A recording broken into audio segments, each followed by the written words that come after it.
जोहार आमर भाषा थी आज खबर के आपण को स्वागत। आज 6 अक्टोबर 2024 आसुन सुनमा आज खबर। 2024-25 शिक्षा बछर लगी युक्त 2 परीक्षा तारीख घोषणा करा जाइछे।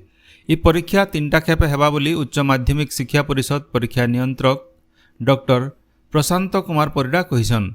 से कहिसन जे डिसेम्बर 26 नु 30 तारीख भितरे पहला इंटरनाल परीक्षा हेबा। 2 नंबर खेपे जनवरी 2 नु 12 तारीख भितरे सबु प्रैक्टिकल परीक्षा सरवा। इंटरनाल और प्रैक्टिकल परीक्षा सरवा ऋतु फेब्रुआरी 15 तारीख नु मार्च 20 तारीख तक मुख्य लिखित परीक्षा हेबा। परीक्षा सरवार 45 दिन भितरे रिजल्ट बाहर करबार के परिषद लक्ष्य रखिছে। बरगढ़ जिला अम्बाभना थाना दुआरी तलीपड़ान गला 3 दिन धरिकी होतबार झाड़ाबांती नियंत्रण के आसीছে। गला काल झने के छाड़िकी आउ केहनी नुआ बेमारी चिन्हट नाई होई भिन्न भिन्न जगान चिकित्सित होतबार 25 जन रोगींकर अवस्था भल अच्छे। बरगढ़ और भोक्तानु गोटे डाक्तरी दल गलाकाल गाँ के जाइकरी परिस्थिति अनुध्यान करिसन। रोगी मानकर स्वास्थ्य परीक्षा संगे हेलोजन बटिका दिया जाइছে।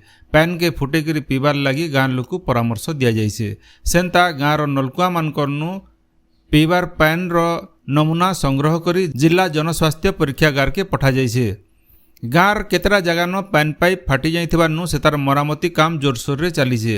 हेतिर लगी गाँर वाटर सप्लाय गलाकाल ठानु बंद रहिছে और आज बेलबुड़ा तक मरामती सरला उतारू पैन दिया जिबा बोली दुआरी सरपंच ज्ञानरंजन भुई सूचना देइछन।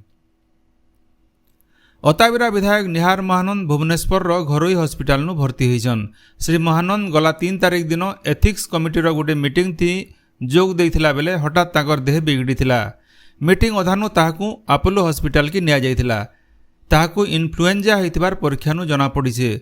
ताकर स्वास्थ्य अवस्था रे सुधार आसीছে और आज बेलबुड़ा तक हॉस्पिटल नु डिस्चार्ज होई पारन बोली श्री महानंद सूचना देइछन।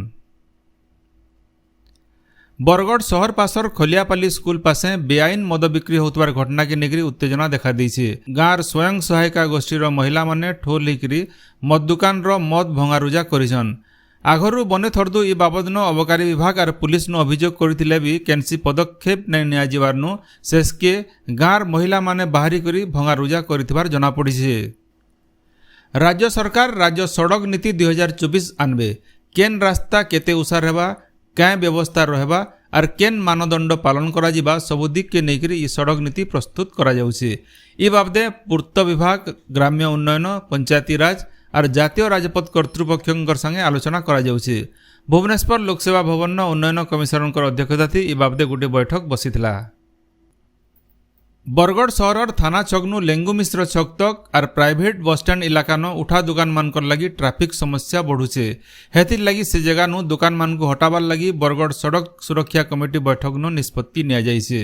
ई दिगे तुरती पदक्षेप नेबार लगी बरगढ़ पौर परिषद निर्वाही अधिकारी को दायित्व दिया जाइছে।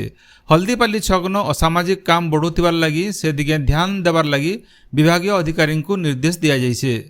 सेंता जातीय राजपथ न ट्रैफिक लाइट व्यवस्था करबार लगी जातीय राजपथ कर्तृपक्ष को निर्देश दिया जाइছে। दशहरा शुक्ल पक्ष चतुर्थी तिथि थी आज बरगढ़ रो ग्राम्य देवी समलेश्वरी कुष्पांडा बेसती भक्त मान को दर्शन दौछन। देवी पाटवस्त्र मंदार फूल और दहना माल धारण करिछन।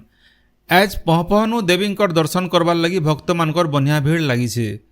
बरगढ़ जिल्लार पाइकमाल अताबिरा सोहेला भेडेन पदमपुर कुरुआ झारबंद बकटी कमगाँ बरगाँ बरहागुड़ा पंरापाट रेमुंडा कुबेडेगा और भिन्न भिन्न शक्तिपीठ मानके 16 पूजा और नवरात्र पूजा भक्ति और निष्ठार सहित चलीছে। सोहेला सार्वजनीन दुर्गा पूजा अवसर चलीथिबार रामलीला महोत्सव न गलाकाल श्रीराम और लक्ष्मणंकर नौयात्रा हो जाइছে।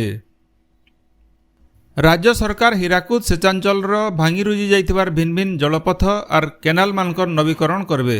इथिर लगी गलाकाल जलसंपद विभाग तरफु संकल्प पत्र बाहरीছে। हीराकुद डैम प्रकल्प केनाल पद्धतिर नवीकरण योजना थी सरकार 4 बछरे 855 कोटी टंका खर्चा करबे। 2024-25 नु 2027-28 मसीहा भितरे ई टंका खर्चा हेबा। गला विधानसभा अधिवेशन समय थी राज्य कैबिनेट थी ई बाबद प्रस्ताव की अनुमोदन मिलिथिला। देवगढ़ जिला रियामाल बनांचल तुंगामाल पंचायत कांजी आंब गाँव हाथी आक्रमण थी जने चाषींकर जीवन जाइছে। ताकर बैंगन बैर के हाथी पशिकी बैंगन नक्सान करुवार खबर पाइकी सेठान के जाइथिला बेले हाथी आक्रमण शिकार होते।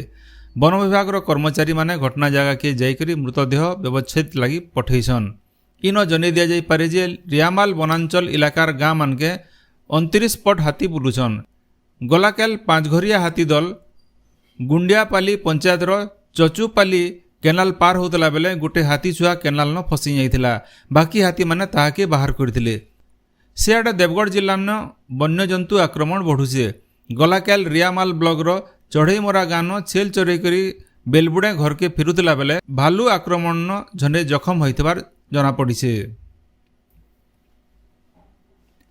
बरगढ़ जिला पाइकमाल थाना मांडोसिल डिग्री कॉलेज न पढ़ुतबार जने छात्री दुर्घटना थी मृत्यु घटना के नेकरी मांडोसिल न जबर उत्तेजना देखा देइथिला। कॉलेज रो छात्र छात्री माने गलाकेल पाइकमाल नुआपड़ा रास्ता के अवरोध करथिले। मृत छात्री परिवार के सहायता प्रदान, कॉलेज पासे स्पीड ब्रेकर रो व्यवस्था, एक्सीडेंट करथिबार ड्राइवर के तुरती गिरफ आर सबु कॉलेज छात्र छात्री बीमा व्यवस्था करवार लगी दाबी करा जाइथिला। ई बाबदे गोटे दाबीपत्र पाइकमाल तहसीलदार को प्रदान करा जाइथिला। रेडक्रॉस तरफु 10,000 टंका आर कॉलेज परिचालना कमिटी तरफु 10,000 टंका सहायता देवार लगी घोषणा करा जाइथिला। विभागीय कर्तृपक्षंकर संगे आलोचना करी अलगा दाबी माने पूरण करवार लगी पदक्षेप निया जिबा बोली तहसीलदार सिंधु सुता पात्र प्रतिश्रुति देला उतरु छात्र छात्री माने रास्तानु उठिथिले।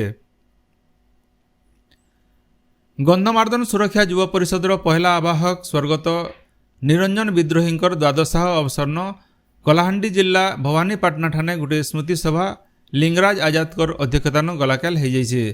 पश्चिम ओडिशा कृषक संगठन समन्वय समितिर आवाहक लिंगराज, अशोक प्रधान, चाषी नेता शिव प्रसाद प्रधान, सरोज महांती आर भिन्न भिन्न अंचल सामाजिक कर्मी आर बुद्धिजीवी जोग देकरी स्वर्गत निरंजन विद्रोही स्मृतिचारण करथिले। झारसुगुड़ा जिला ब्रजराज नगर बाजार पासे मोटरसाइकिल धक्का थी झंडे साइकिलियांकर जीवन जाइछे। पुलिस घटना जगह के पहुंची करी तदंत मूल करिछे। मंडी मानके कृत्रिम बुद्धिमत्ता एआई थिबा ग्रेन एनालाइजर एबा खरीफ ऋतुन धानर गुणवत्ता मान जांच करवा। पहला खेपे राज्य 200 एआई युक्त ग्रेन एनालाइजर लगवा। 150टा धान संग्रह केन्द्र आउ 50टा सब डिविजनल मुख्य न ई ग्रेन एनालाइजर रहबा। जेन कनिष्ठ शिक्षक माने चाकरी शर्तावली अनुसार लगातार 6 बरस काम करथिबे आउ सरकार सेमानकर शिक्षादान थी संतुष्ट थिबे सेमानकु स्थायी करा जिबार प्रस्ताव के राज्य सरकार अनुमोदन करिसन। इथि 9200 कनिष्ठ शिक्षकों स्थायी करा जिबा। ई आधार थी विद्यालय गणशिक्षा विभाग तरफु प्राथमिक शिक्षा निर्देशकों चिठी लिखा जाइछे। राज्य सरकार आलू मिशन रो कार्यकाल के आउ 3 बछर बढ़ैछन बोली उपमुख्यमंत्री आउ कृषि मंत्री कनक वर्धन सिंहदेव कहिसन। से कहिसन जे राज्य बार बार आलू संकट देखा देउथबार बेले भविष्य थी इडा जनता आउ नै हेबा सेथिर लागि सरकार ई पदक्षेप नैछन। बरगढ़ जिलार सोहेला ठाणे नवरात्र पूजा अवसर में नॉकआउट फुटबॉल प्रतियोगिता गलाकेलनु मूल होइछे। कमिटीर सभापति आर आघर विधायक प्रकाश चंद्र देवता टूर्नामेंटर उद्घाटन करथिले। पहला दिन बरगढ़ मुंडा पड़ा दल बरपाली के 4-0 गोल थी हरैछे। कदलीपाली आर खलियापाली भितरे आजिर मैच हेबा। ये टूर्नामेंट 11 तारिख तक चलवा। आपण माने सबुदिन सुनुछन आमर भाषा थी रेडियो खबर सम्बलपुरी समाचार। सम्बलपुरी समाचार बाबदे आपणकर मतामत देवार सहित ई काम के आगे जारी रखबार लगी तहक आर सहयोग देवार के अनुरोध। आमर यूट्यूब चैनल के लाइक शेयर आर सब्सक्राइब करुन आउ फेसबुक पेज के फॉलो करुन। जोहार।